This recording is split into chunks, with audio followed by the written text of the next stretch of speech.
Halo semua, apa kabar? Pastinya baik kan? Jumpa lagi di channel kita Cendela Film. Channel yang akan menceritakan film-film menarik yang cocok untuk kalian tonton. Hari ini Cendela Film akan menceritakan film horor yang sangat menarik. Film itu berjudul Malam Satu Suro. Langsung saja ini alur ceritanya.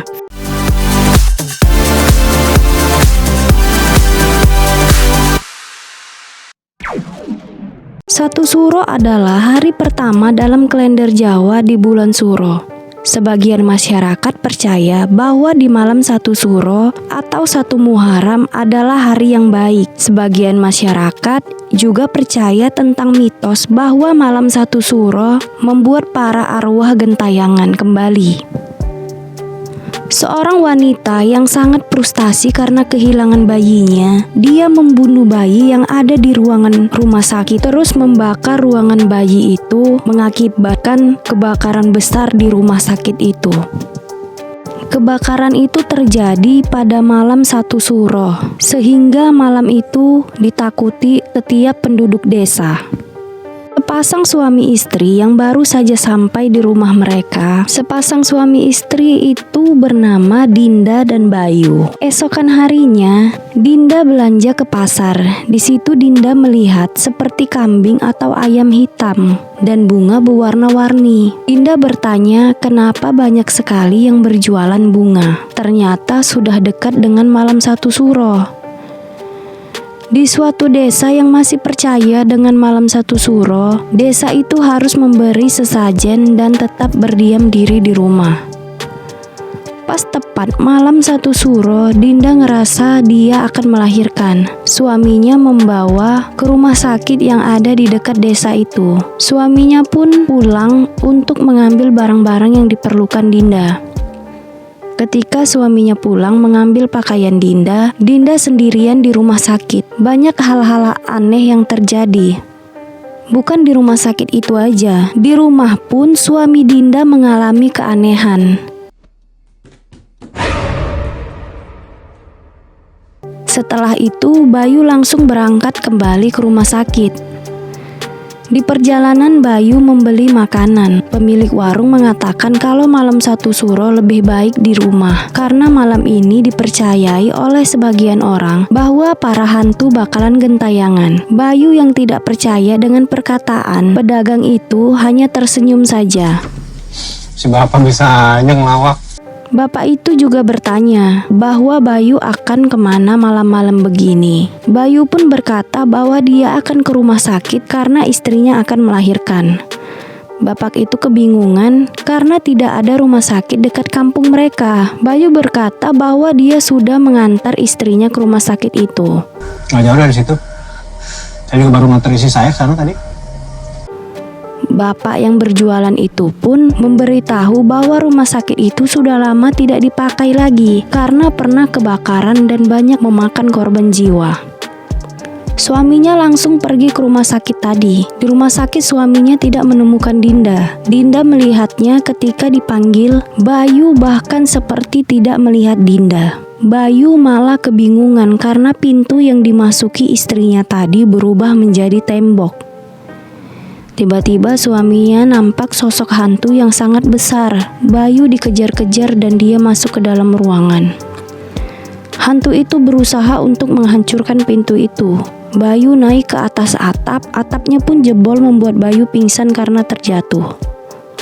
Dinda berlari dan mencari jalan keluar. Dia melihat seperkumpulan orang dan langsung bertanya di mana jalan keluar dan berteriak-teriak meminta tolong. Namun tidak ada yang memperdulikannya. Tiba-tiba orang dan suster yang ada di hadapan dia pun menghilang. Terdengar suara jeritan perempuan yang sangat menakutkan. Dinda berlari karena dia melihat wanita itu membawa sebuah pisau. Dinda yang terus berlari hanya masuk ke dalam ruangan mayat. Dinda yang ketakutan dan menjatuhkan sesuatu membuat semua mayat terbangun. Dinda kembali berlari, namun yang dimasukinya hanyalah ruangan mayat. Terus-menerus seperti itu. Setelah Dinda berhasil keluar dari ruangan mayat itu, Dinda melihat ada seorang wanita yang sedang sedih.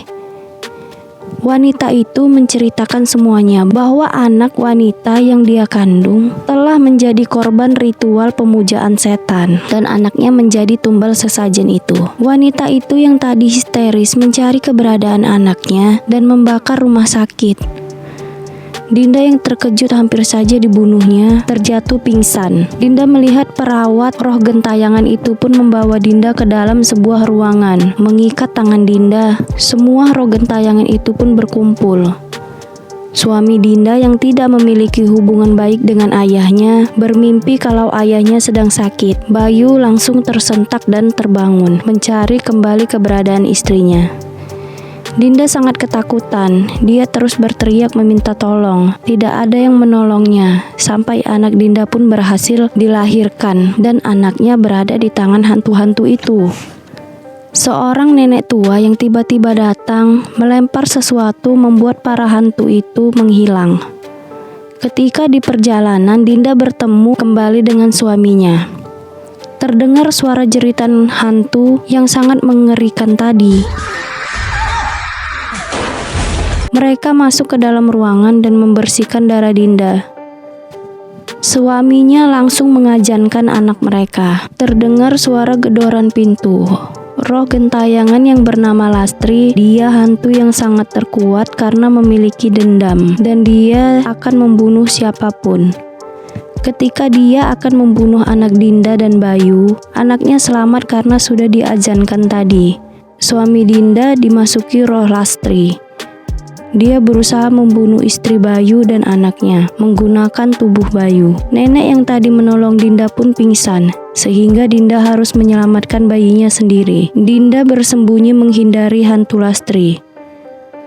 Ketika keberadaan Dinda diketahui hantu Lastri, dia kembali ditolong nenek itu menggunakan cambuk pengusir hantu.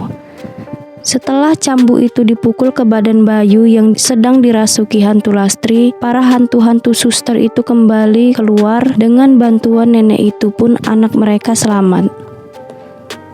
Nenek itu pun berkata bahwa keadaan sudah kembali aman. Nenek itu kembali berkata bahwa bayi mereka bukan bayi sembarangan. Nenek itu izin untuk menggendong bayinya dan memukul Dinda sampai pingsan. Nenek itu membawa kabur bayi Dinda dan Bayu. Setelah pagi, Bayu dan Dinda bangun dan akan pergi dari rumah sakit itu. Mereka mendengar tangisan seorang bayi. Ternyata nenek itu mau menjadikan tumbal anak mereka berdua. Bayu diam-diam memukul nenek itu dan membawa bayi dan istrinya pergi dari situ. Ternyata nenek itu salah satu dari pemujaan setan. Itulah akhir dari cerita Malam Satu Suro. Terima kasih sudah menonton, sampai jumpa.